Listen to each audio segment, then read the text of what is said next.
A Johns Hopkins associate research professor has been fired from the university for jeopardizing student safety after he attempted to break into a Maryland campus building with bolt cutters to stop a student protest.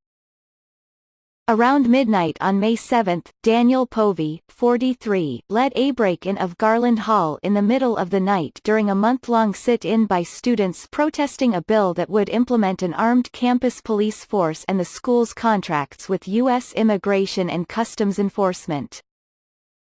A sit-in is a form of nonviolent protest that involves people occupying an area to promote political, social or economic change.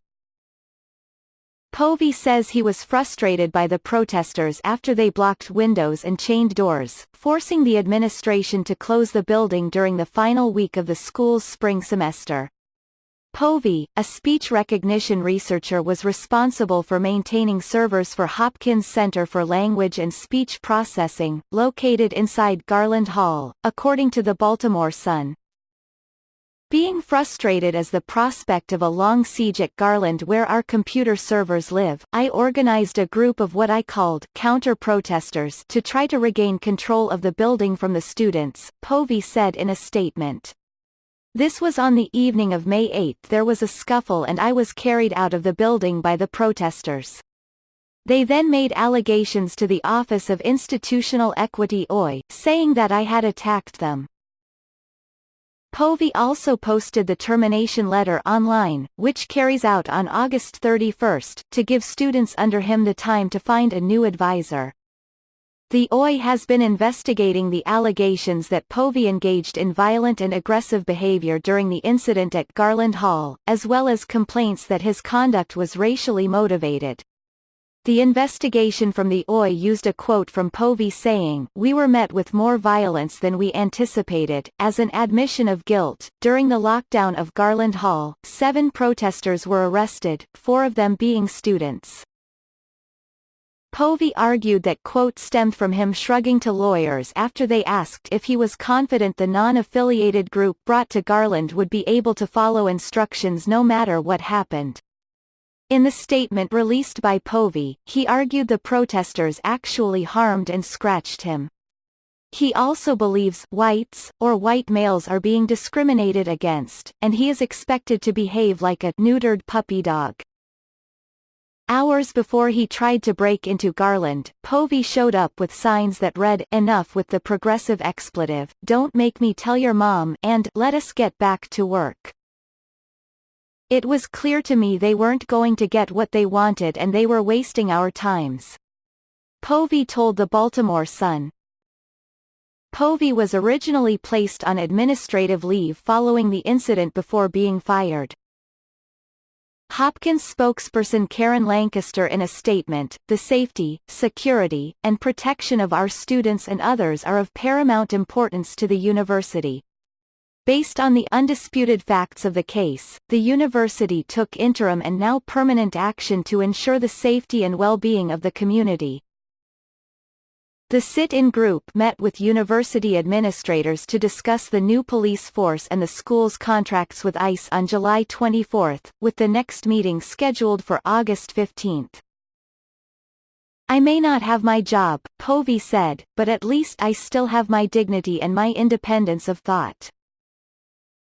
Richard Gere on Friday boarded a Spanish humanitarian ship that has been stuck in the Mediterranean Sea for more than a week because no European government will welcome the 121 migrants who are aboard.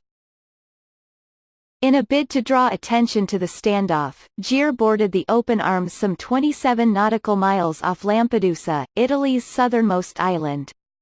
The vessel, which faces a fine of up to €1 million if it enters Italian waters, has been idle for 8 days.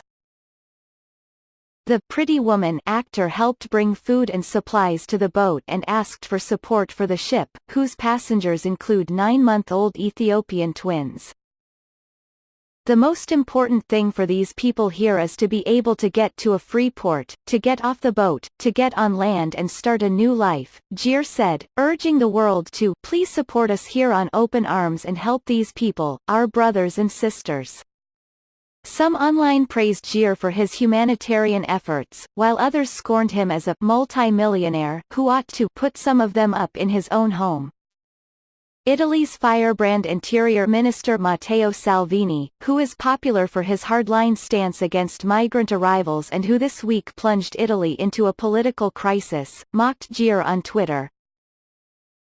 Richard Gere on open arms? I hope he gets tanned and he feels alright since this ship is a Spanish NGO, they can unload the passengers at Ibiza or Formentera, right? Salvini wrote. The EU Commission said Friday it has not received any requests from a national government to intervene, which is typically required. But spokeswoman Annika Breidhart said the Commission was reaching out to member states to show solidarity. She noted a solution depended on the willingness of member states to step up. Such standoffs have persisted over the last 14 months since Italy's populist government took office and Salvini became interior minister. He blames the EU and other member states for leaving Italy alone to manage migrant arrivals for too long. He likens rescue ships to migrant taxi services and raised the stakes this week by winning parliamentary approval for a new security decree that increased fines on ships entering Italian waters without permission to €1 million from €50,000. Migrant arrivals in Italy are down dramatically to some 4,042 so far this year, down 78% from last year's 18,897 and 96% from 96,847 in 2017. Many migrants continue to arrive on their own in Lampedusa, often from Tunisia, despite Salvini's campaign against humanitarian rescue ship.